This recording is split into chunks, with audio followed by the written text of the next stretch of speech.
Welcome, everyone, and thank you for joining us for our next installment of the OG Energy Education Series, an overview of land, title, and leasing issues in Pennsylvania and West Virginia. Today, we have two presenters, being myself and Josh Gallo. We are both out of the Columbus office of the firm. Today, we will be covering a multitude of subjects, including the ownership of land in Pennsylvania and West Virginia, conveyances and trusts, oil and gas leases, and other considerations to keep in mind for those states. So with that, we'll kick things off with the ownership of land in Pennsylvania and West Virginia. For this section, we'll hit on separate property in those states, as well as the different types of co-tenancy, those being tenancy in common, joint tenancy with right of survivorship, and tenancy by the entirety. We'll also quickly touch on dower interests before discussing life estates, and then we'll finish up with the recording statutes for Pennsylvania and West Virginia. So, separate property in Pennsylvania under Section 3501A of the Pennsylvania Consolidated Statute provides a list of things that fall under non-marital property or separate property, which includes property acquired by either spouse prior to marriage or property acquired by either spouse in exchange for property acquired prior to the marriage, property excluded by valid agreement of the parties entered into before, during, or after the marriage, property acquired by gift, except between spouses, bequest, devise, or descent, or property acquired in exchange for such property, property acquired after final separation until the date of divorce, except for property acquired in exchange for marital assets, property which a party is sold, granted, conveyed, or otherwise disposed of in good faith and for value prior to the date of final separation, veterans benefits exempt from attachment levy or seizure, and then these last two, property to the extent to which property has been mortgaged or otherwise encumbered in good faith for value prior to the date of final separation, and any payment received as a result of an award or settlement for any cause of action or claim which accrued prior to the marriage or after the date of final separation of when the payment was received.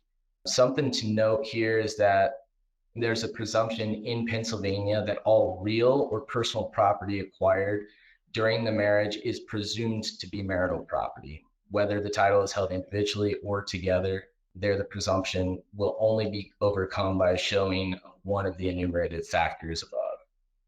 So moving on to separate property in West Virginia under Section 48(1)(237) of the West Virginia Code, that defines separate property as property acquired by a person before marriage, property acquired by a person during marriage in exchange for separate property which was acquired before the marriage, property acquired by a person during marriage but excluded from treatment as marital property by a valid agreement of the parties entered into before or during the marriage, property acquired by a party during marriage by gift, bequest, devise, descent, or distribution, property acquired by a party during a marriage but after the separation of the parties and before ordering an annulment, divorce, or separate maintenance, or any increase in the value of separate property defined by the preceding 5 subdivisions, which is due to inflation or a change in market value resulting from conditions outside the control of parties.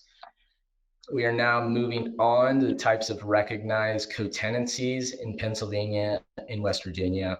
We'll start with tenancy in common as it applies to the Commonwealth of Pennsylvania. In Pennsylvania, tenancy in common is an estate in which there is a unity of possession but separate and distinct titles. Each tenant has a right to the entire but not the sole possession of the property. So how to convey a tenancy in common? Typically the language to A and B or something to A, B, and C should suffice. Essentially, as long as you have 2 or more grantees being conveyed the property, this language would be sufficient to create a tenancy in common. Some of the implications of a tenancy in common, or things to keep in mind, are that tenants in common may own unequal shares. However, each tenant has an undivided interest in the property and may possess the entire property. So co-tenants also have the right to file a partition action to terminate the co-tenancy and divide the jointly owned property or its proceeds. Each co-tenant has the right to transfer or encumber the interest unilaterally and devise it or have it inherited in case of intestacy or death. Additionally, there's no right of survivorship with a tenancy in common. Instead of the surviving co-tenant inheriting the property, the decedent's heirs or devisees will receive the ownership interest. If a deed is silent as to the distribution of the tenant's share amongst their heirs or devisees, the presumption is that each heir will receive an equal share. So staying with Pennsylvania, we'll talk about joint tenancy with right of survivorship, how to convey there. Conveyance or devise carries with it no right of survivorship unless clearly expressed and in the absence of a clearly expressed intent to the contrary. The conveyance or devise creates not a joint tenancy, but a tenancy in common. So here the language is key, and you have to see specific survivorship language in order to create this type of tenancy. So drafters are encouraged to be as explicit as possible with the right of survivorship language.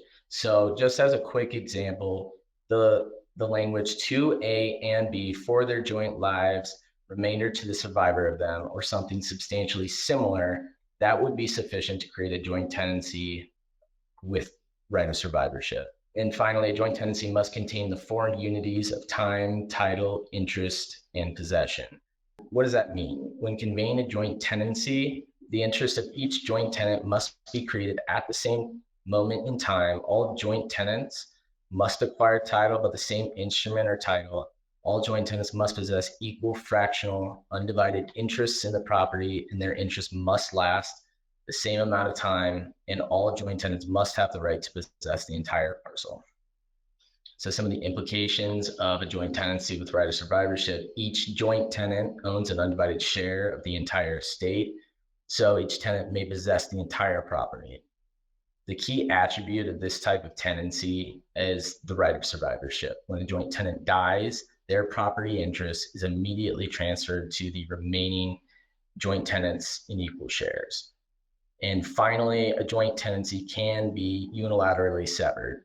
What that essentially means, let's look at this hypo right here. So if A and B own a property as joint tenants, but A sells their interest in the property to a third party, it's called in C, the joint tenancy is severed, and the result will be that B and C own the property together, not as joint tenants, but as tenants in common.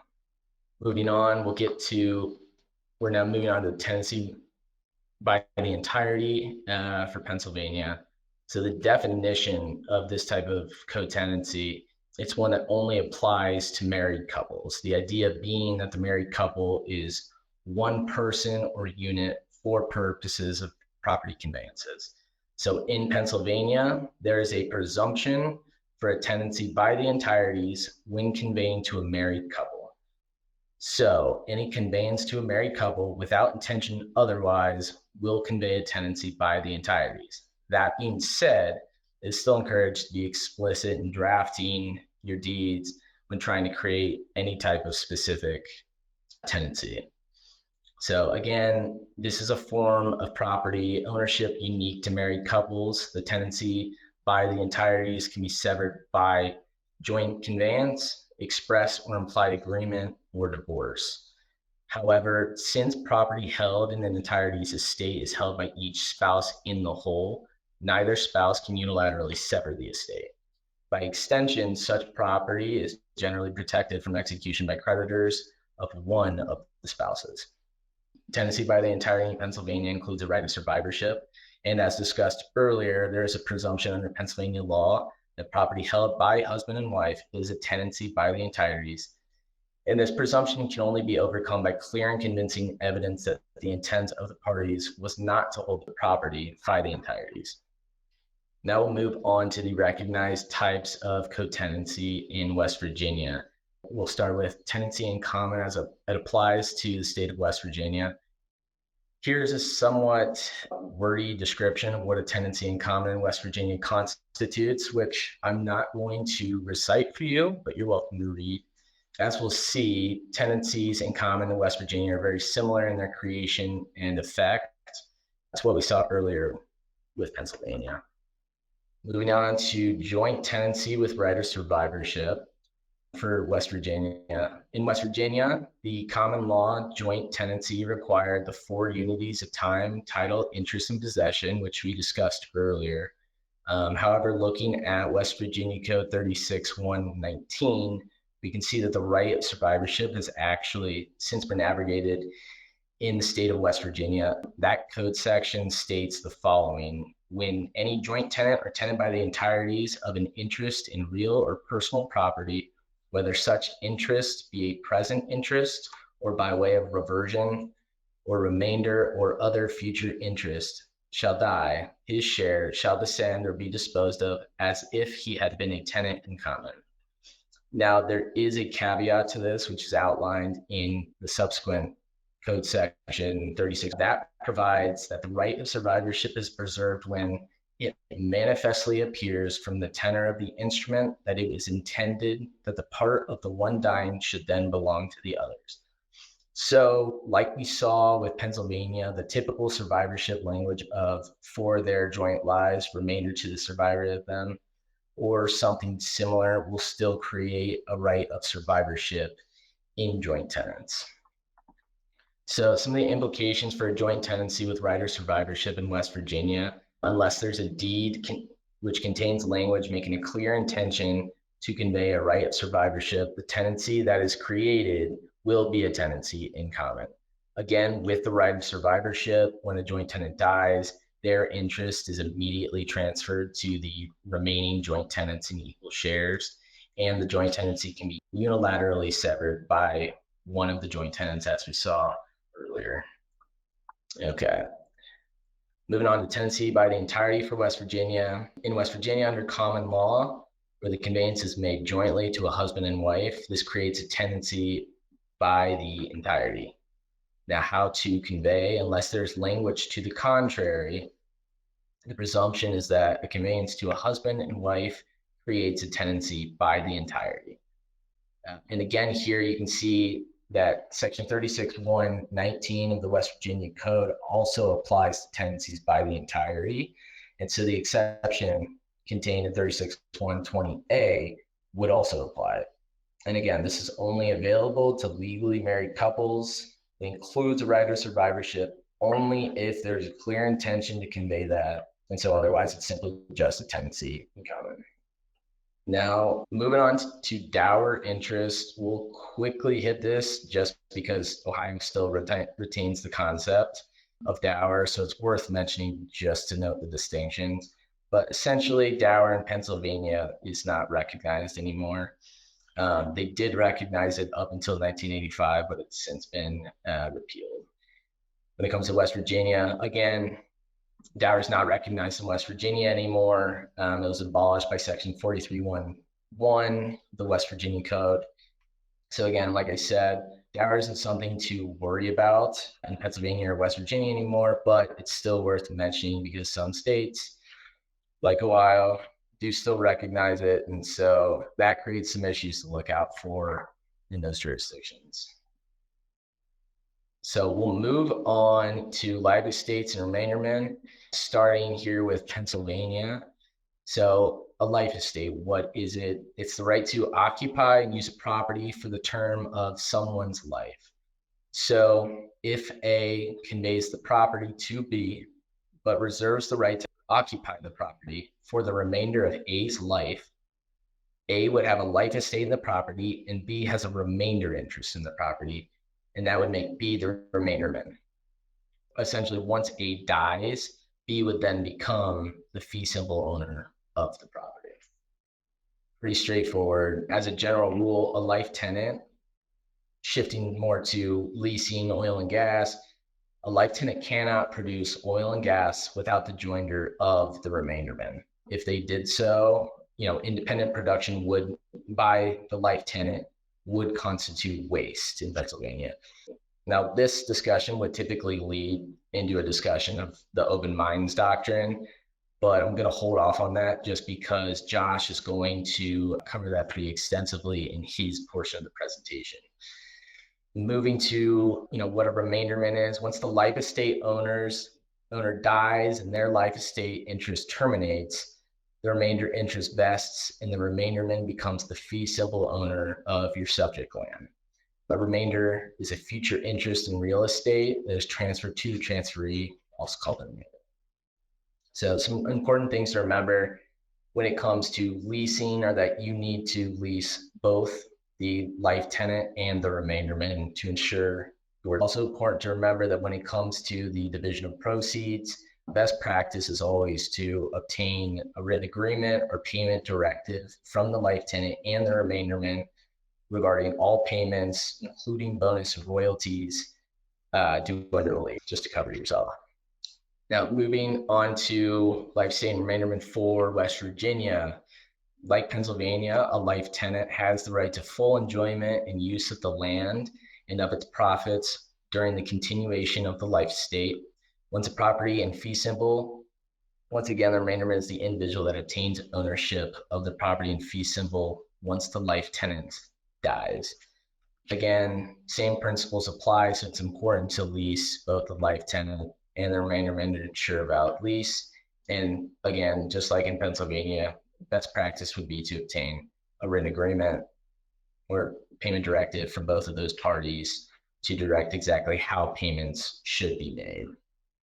Okay, moving on, we'll now discuss the recording statutes for Pennsylvania and West Virginia. There are 3 specific types of recording statutes that exist in the U.S. Those are the race statutes, notice statutes, and what are known as race notice statutes.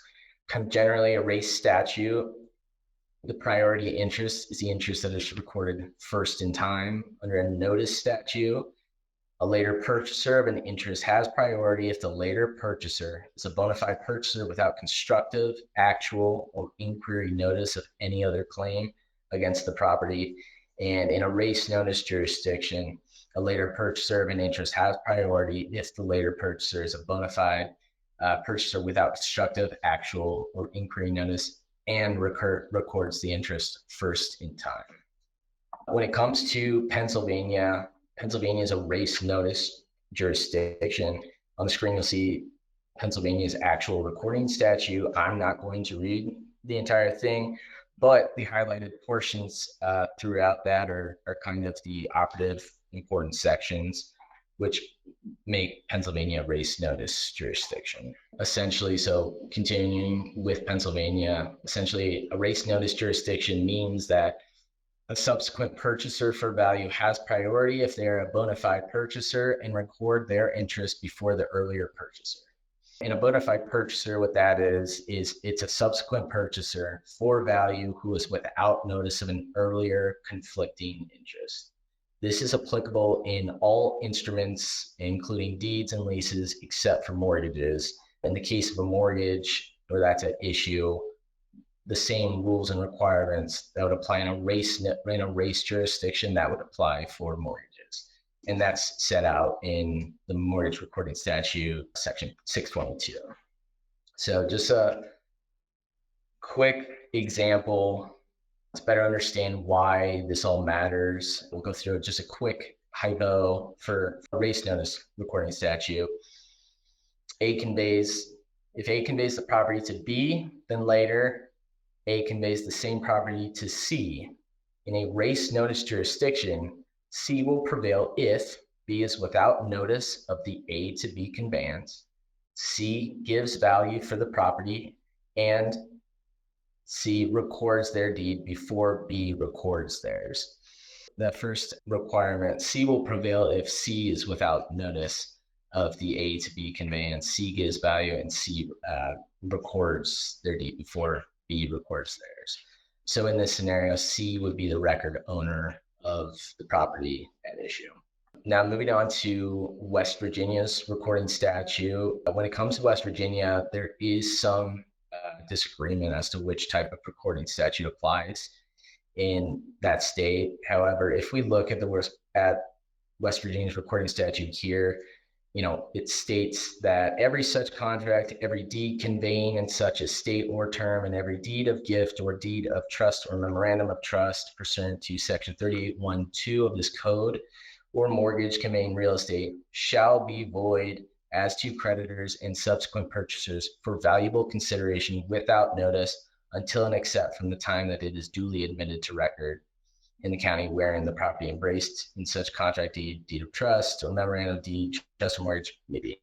So, kind of worried, but based on that bolded language, a lot of practitioners agree that West Virginia's reporting statute lines up fairly well with that of other race notice jurisdictions. So to round out my portion of this presentation, we'll move on to conveyances and trusts before I turn it over to Josh. So with that, we'll cover different forms of transfer on death deeds, affidavits or designations in Pennsylvania and West Virginia, as well as some notes about trusts in those different jurisdictions. So validity of transfer on death deeds in Pennsylvania. Transfer on death deeds or affidavits, generally these are something to look out for when it comes to questions concerning who should execute a lease or who royalties should be paid for. However, Pennsylvania currently does not allow real estate to be transferred with transfer on death deed, so this is not a concern in Pennsylvania. However, in West Virginia, Section 3612.5 of the West Virginia Code states that an individual may transfer property to one or more beneficiaries or contingent beneficiaries effective at the transferor's death or death by a transfer on death deed. Section 3612.6 says that a transfer on death deed is irrevocable even if the deed or another instrument contains a contrary provision. And there you see 3612.8, the capacity required to make or revoke a transfer on death deed is the same capacity required to make a will. So what are the implications for West Virginia for transfer on death deeds? Under 3612.12, that code section sets forth the effect of transfer on death deeds during the transferor's life.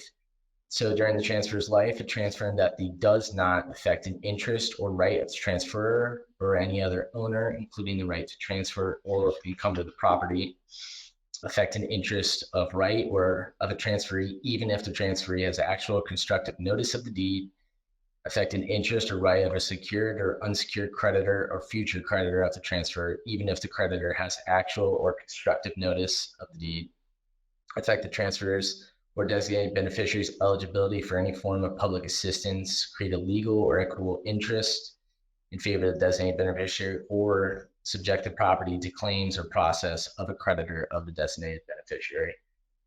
So continuing on, essentially, as you can see, transfer on death beneficiary designations, they are very different than a life estate and remainderment situation. So when it comes to leasing, oil and gas leases should be executed by the owner only, not transfer. The death beneficiary only has a future interest, not a present interest.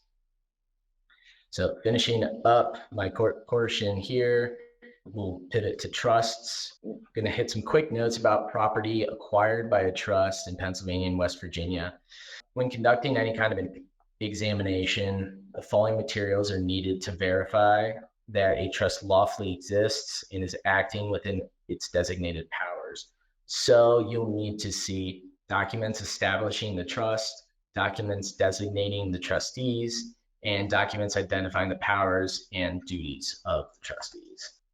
Generally, it's important to look out for a memorandum or certification of trust because that can be sufficient to put part of a trust. Pennsylvania law requires that specifically a certification of trust be filed, and that certification must contain the following. It has to contain the trust existence and date of execution, identity of the settlor, identity and address of the acting trustee, powers of the trustee, whether the trust is revocable or irrevocable, and the identity of any person holding any power to revoke, the authority of co-trustees to sign or otherwise authenticate, and whether all or less than all are required in order to exercise powers of the trustee, the trust taxpayer identification number, and the manner of taking title to trust property.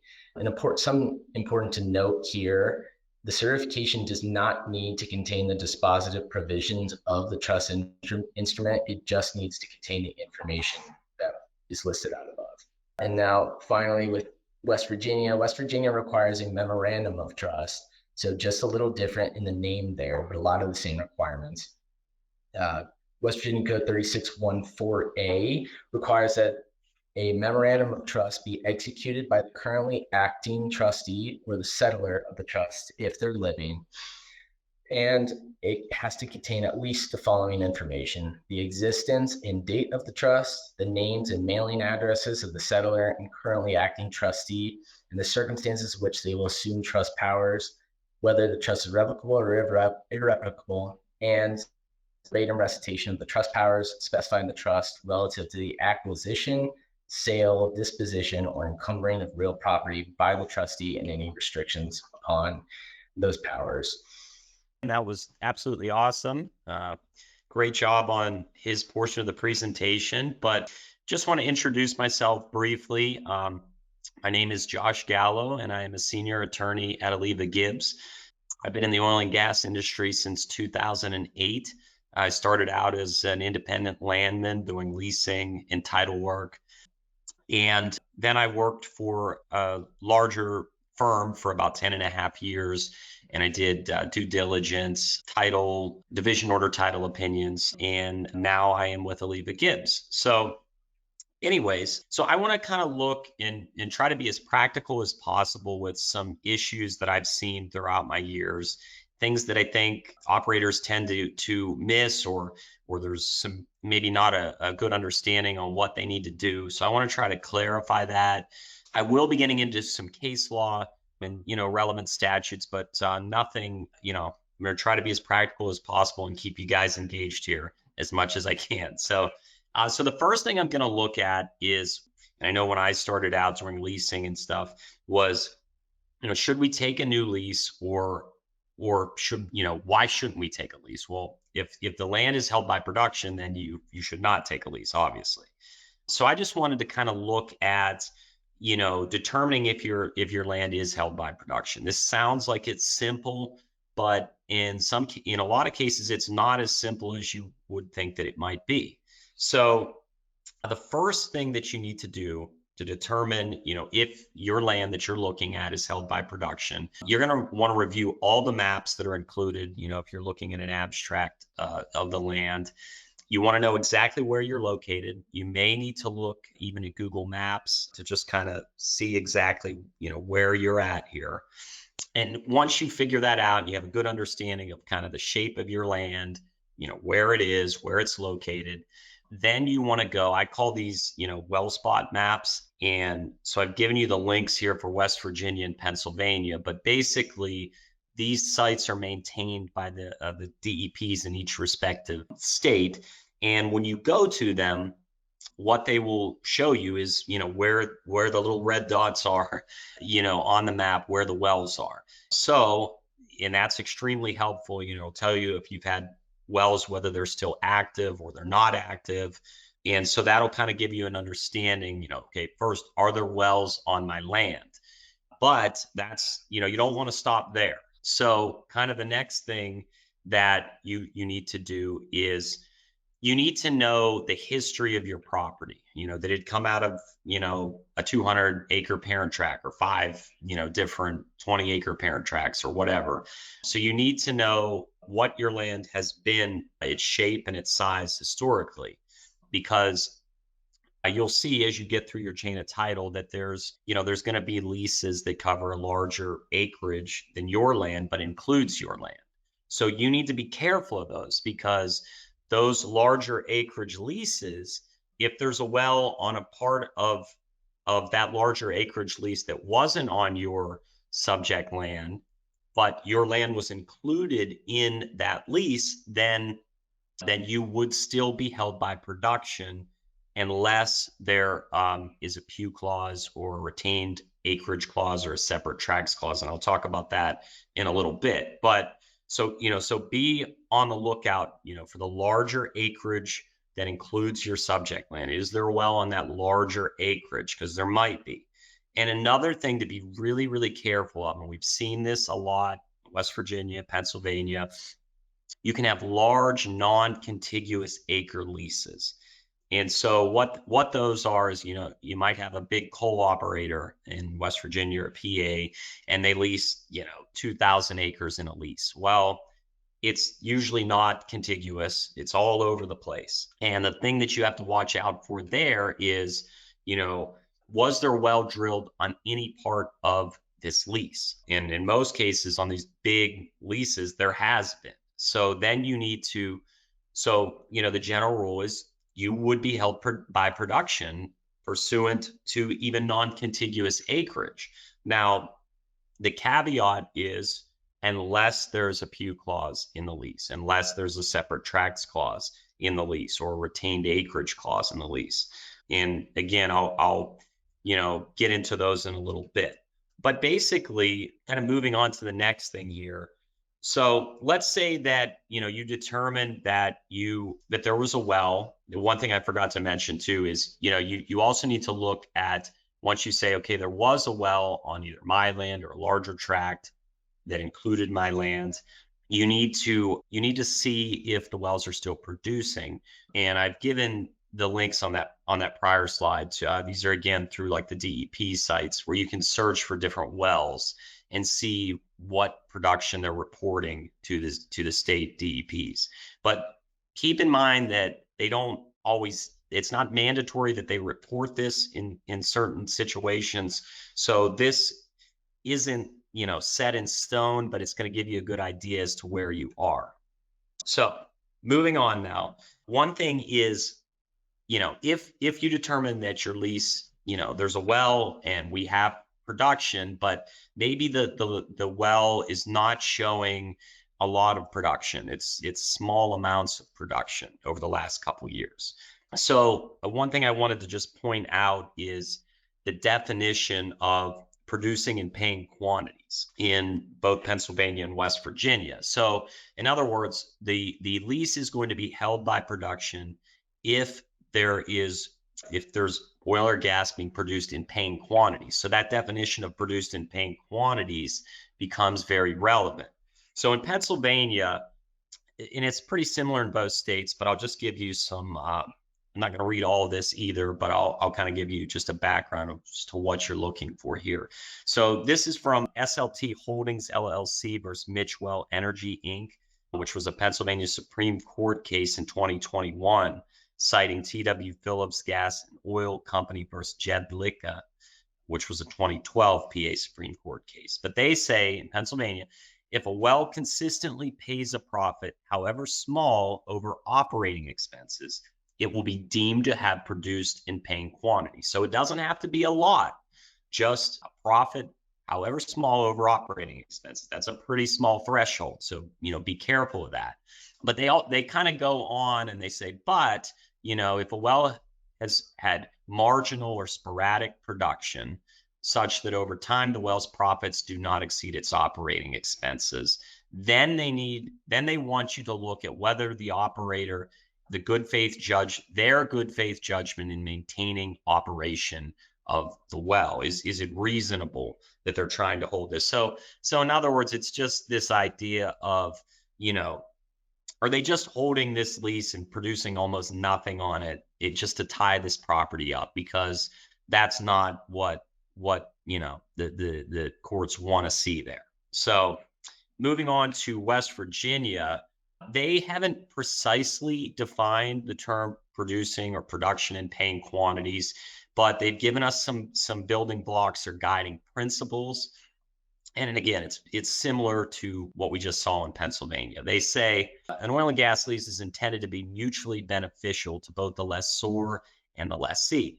And the lessee cannot enter into such a lease solely to tie up the land and prevent its development by other people. There was also, they talk about proper cost items to be considered in the profit analysis, include costs of the expenditures, but not capital expenditures. And the Fourth Circuit, which West Virginia is part of the Fourth Circuit Court of Appeals, the Federal Court of Appeals, rejected the argument that as long as one well on a lease operates profitably, the condition for continuation of the lease is satisfied. So one well producing profitably is not enough, based on this Imperial Colliery Company versus Oxy USA Incorporated case. So, moving on here, again, what do you need to be careful for in this area? Because you don't want to go and you don't want to take a lease that's not going to be valid. It's just going to be a top lease. and you've essentially, if that the older lease continues to produce and pay the lessors, then you've basically wasted your money. So that's what you want to, that's what we want to avoid. So again, I can't stress this enough. Be careful of large leases with non-contiguous leased acreage. Okay. And I talked about this scenario earlier, the large 2,000 acre lease that leases a bunch of non-contiguous acreage. Okay. There were wells drilled on it, but they weren't on your subject land. So you're thinking, okay, I'm good. I can go take a lease on this. No, you can't unless there's a pew clause or separate tracts clause or retained acreage clause. So I'll briefly talk about what those are. So what's a pew clause? Okay. It basically says that any acreage of your lease that is located outside of a producing unit, that will be released at the end of the primary term of the lease. So that's super important. So in other words, if you have a unit and it's only, your lease was 40 acres and it's only taking 2 acres of your lease is in that unit, and there's no production on anything else, if you have a pew clause, the 38 acres will be released at the end of the primary term. And they may file a record of release, they may not have to do that. So that's what a pew clause is. It can basically, if it looks like you're held by production, it can kind of be a saving grace that land outside of the unit is not held, the entirety of the lease is not held. And separate tracts clauses are very similar. What these say is, like, say that big 2,000 acre lease, the separate tracts clause says that every tract in the lease is a separate lease. Okay. These are also called retained acreage clauses, similar language. So basically, if you have in the 2,000 acre lease that's got non-contiguous land, if, you have to look at each individual tract, and it should define each tract in there. Maybe there's 50 tracts in it. If there's production on one, on tract 2, then that one's going to be held by production if this type of a clause is in the lease. But if there's not production on the other 49 tracts, then those will be released at the end of the primary term. So definitely keep that, those things in mind. And then moving on to our next topic here, another thing that you have to watch out for in determining whether you're held by production or not is, what if there's low or no production values? You would think, well, it doesn't look like it's producing much, or even we're seeing no production values. The lease is done. I can go take a new lease, no question. Well, be careful, because not always. So there's some saving mechanisms in the lease that you have to be careful for. And one of those that we see a lot in West Virginia and Pennsylvania is shut-in provisions in the lease. Now, what these typically do is they allow a lessee to pay a certain amount of money for a specified period of time as agreed in the lease. Like, example would be, it's $5 per acre per year. Okay. So be careful of shut-in provisions, because if a well is drilled and they shut it in, there can be a lot of different reasons why they do it. Maybe the price of natural gas is very low, and maybe they drilled a well, but they don't have pipelines in place yet. So they have to shut in the well until they get the pipelines in place. So, what you want to be careful for there is, whether your lease has a shut-in provision. Most of them do, especially newer ones. Older ones may or may not, but usually still have them, but not always. So if these payments are made, then that is still going to be holding this lease, even though there is no active production in it. So be careful of that. And, how do you determine if there's shut-in payments being made? Well, that obviously can be difficult. You may have to contact the landowner and see if they're, who you're trying to lease, or are they getting any payments, that kind of a thing. If you're acquiring a bunch of leases from a shallow operator or something like that, they would have information that they can give you, paydex and things like that, to show you whether there's there's shut-ins being paid. And another saving mechanism in the lease is a cessation of production clause. Pretty much all modern leases have these. And basically it just says like, okay, if there was a well drilled and, production stops, say there's no shut-ins being paid, that we have, say 90 days to start drilling a new well. It's that kind of thing that gives them a little bit of a grace period to try to get another well in place. So be careful of that. Pennsylvania, they've, said that cessation of production, it's due to involuntary halts in production, like things break, mechanical breakdowns, clogging of the hull, reworking operations, governmental orders, exhaustion of the deposit. So it's due to involuntary things that aren't the lessee's fault. Now, West Virginia, interestingly, recognizes something called the temporary cessation of production doctrine, which Pennsylvania has not formally adopted. But this basically says that if a lease does not have a cessation of production clause in it, giving them 90 days or whatever to drill a new well, they say that that can be okay under this temporary cessation of production doctrine for a lessee to operate a lease continuously nonstop without any interruptions in production for maintenance, repairs, or replacement of equipment. So it's going to give them a little bit of a grace period there. The exact time of that, it's got to be reasonable. And that's kind of, where that usually goes. Okay, so moving on to the next slide here. What about if, this is something, well, this is easy. What if royalties weren't paid under the lease? Okay. Well, then the lease has to be, it's done. I should be able to go take a new lease. Well, again, the theme here, be careful, because there's case law in Pennsylvania and West Virginia that you need to be on the lookout for. So basically this type of situation or scenario would be, royalties aren't being paid to the landowner, okay? But there's production on the lease. And, there's cases here that what happened was the landowner was on one hand, they're trying to say, hey, we weren't paid any royalties on this lease, so it's forfeited. But then on the other hand, they're saying, but we still want all the payments from it. So like it's an estoppel argument that you're basically saying the lease is forfeited, but I still want all my payments from it. So the other hand, you're kind of saying, well, but it's not, and I want my money from it.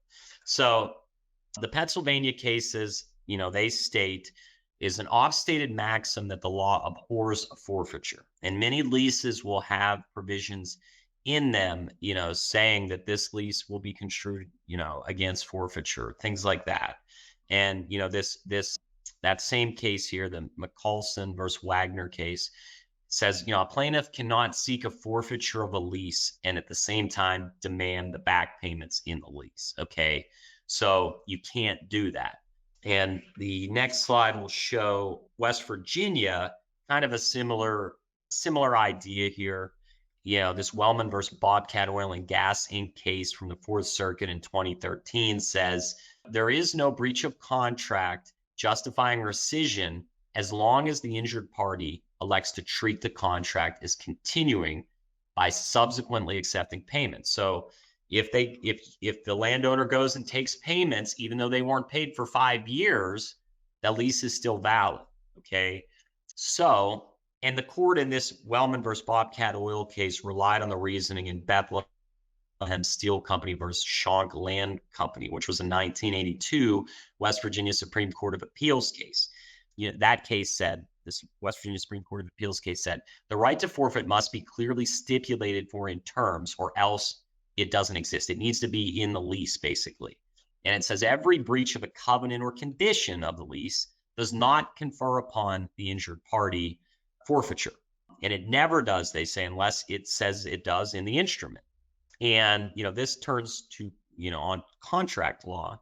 And what they're saying here is that breaches are compensable and damages, even when they didn't pay you. Okay.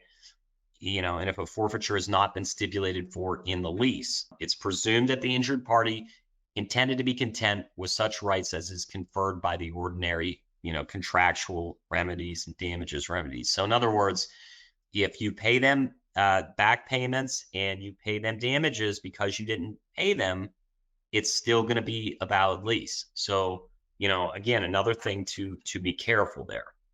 So I want to briefly talk. I know I'm running a little over, so I'm going to try to speed myself up. But next here, so basically, pew clauses, the separate tracts clauses, the retained acreage clauses, and what to look for there. So we can kind of keep moving on from there. But what if this is something that comes up? Is that what if the land we went through this whole analysis that we just talked about, and we said that we determined it's not held by production. The landowner has the executive leasing rights to execute a lease. So in that case, yes, go take a new lease on your land. But something that comes up frequently is, what if you can't get a lease from these people who own the leasing rights? Now, maybe you can't locate them. Maybe they won't refuse to sign a lease. So in West Virginia, Pennsylvania does not have anything like this, but West Virginia does. They have what's called the West Virginia Co-Tenancy Modernization and Majority Protection Act. That's West Virginia Code 37B14. And this basically says, the magic number is 75%. Once 75% of the owners in a drilling unit consent to the development of oil and gas, there's no liability for waste by the operator. So what that means, and I think this one was actually on the previous slide, but basically what that means is that companies will frequently put in West Virginia, it's called an affidavit of statutory compliance. Once they hit 75% of the people, or at least in this unit, they'll start using this, and they use it a lot. And it's for people that they can't get leases from. They just won't negotiate them. They make a reasonable effort, and these people won't lease. So it talks about in there kind of what they're to be paid, the terms of this affidavit of statutory compliance, which is basically like a lease, right, on these people. Wow, everything that's needed there. And I won't go into all that, but you can read that. The owner can elect for a revenue share in the unit instead of a production royalty. That's kind of rare unless you would see a large drilling company or something that owns these interests, which could happen. But the other thing that West Virginia has that's related to this is the Unknown and Unlocated Interest Owners Act. This is for the situation in which you cannot, it's, the title's vested in maybe heirs, successors, and assigns, and you just can't find these people. You've looked everywhere, no way to find them. You've looked on Ancestry, you've done every search that you can do, and you just can't find these people. So this allows, once you hit that 75%, you can, in West Virginia, you can rely on this statute. And basically, same type of thing, you'd file this affidavit of statutory compliance, and it would the statute I have in there in the language, it tells you, how you're going to pay it. You basically set that money aside into a separate fund for these people, and they're leased for purposes of your unit. Now, the interesting part of this act, 7 years after these first reports, the surface owner can file a quiet title action for the interests of all unknown and unlocatable interest owners. West Virginia does not have any type of dormant mineral act or marketable title act where interest can be reunited with the surface. So this is interesting because it's going to give the surface owner a way to try to get these unlocated owners' executive leasing rights back to them, and they may own royalty interests as well. So this is interesting, and because in West Virginia there are a ton of airships, and so you see this a lot. And the act became effective on June 3rd, 2022. So I would expect to see a lot of surface owners trying to reunite unknown and unlocatable interest owners' interest beginning on or around June 3rd, 2029. So what do we have? About 6 years for that. So definitely look out for that. Pennsylvania, I said they don't have anything like the Co-Tenancy Modernization and Majority Protection Act or the Unknown and Unlocatable Interest Owners Act. So what do you do in Pennsylvania? Well, Pennsylvania, one of the reasons they they don't have this is because they're a majority jurisdiction and West Virginia is a minority jurisdiction, where in West Virginia, prior to the passing of this, you could not operate without the consent of everyone. Whereas in Pennsylvania, a co-tenant can explore for and produce oil and gas without the consent of all remaining co-tenants. So because they allow that, they don't really need something like West Virginia, those statutes that we just talked about. So, one of the issues that comes up with that is, well, what do you do with the money? Well, set it aside for the non-consenting co-tenants, but you can operate. And that's the big thing. Pennsylvania also adopted Act 2013 SB 259, effective 60 days from July 9th, 2013. And basically, this relates to pooling in leases. And just kind of what this means is if you have a bunch of leases that are contiguous with each other, a lessee, and there's no pooling rights in the lease. Many leases that are older don't contain pooling rights. It allows an operator, if they have multiple contiguous leases and they don't have pew clauses, it allows them to pool the lands together. So this was, controversial, but so the effect of this would appear to mean that if multiple contiguous leases do not grant pooling, but do not expressly forbid them, an operator can still pool the lands together for the purposes of drilling horizontal wells. Now, we still think the best practice, though, an operator should still attempt to get and negotiate pooling modifications if the leases don't have pooling. But this does give at least something for the operator, if they can't get them after reasonable attempts. So I'm going to briefly touch on some other title issues in PA and West Virginia. I am kind of running out of time here, so I'm going to go as quick as I can. One thing that comes up a lot is whether minerals includes oil and gas in a reservation. You see accepting and reserving all the coal and other minerals a lot. Does that include oil and gas? Well, in Pennsylvania, the courts have said the term minerals does not include oil and gas, absent clear and convincing intent by the parties to the contrary. In West Virginia, they've said that minerals does include oil and gas. So that's kind of your general rules, but sometimes these analyses can get tricky too, but generally that's your general rule. Real quick, I want to touch on the open mines doctrine. Ryan talked about this a little bit earlier. Again, this is a situation when you have a life tenant and remainderment, like Ryan talked about. You need to make sure that you lease both the life tenant and remainderment, just as Ryan said. One thing that you need to know is who gets paid when you have an open mines situation. And you've got both parties leased. If you have a lease signed and then you have the life estate, so the lease is signed and then the creation of the life estate, the life tenant is entitled to all payments from the lease. But if you have a life estate created and then you have a lease taken out, then the life tenant is only entitled to the interest from the payments from the lease for their lifetime. And when they die, the principal is to be dispersed to the remainderment. So that kind of these rules get confused. They are a little bit confusing. So as Ryan said, the best practice here is to get a payment directive, executed by the life tenant and remainderment. Make sure you leased them, get the payment directive, and say how the parties are going to get paid on this lease. That's your best bet there. Tax sales in West Virginia, these are huge. Again, I'm running out of time, but I'm just going to briefly touch on this.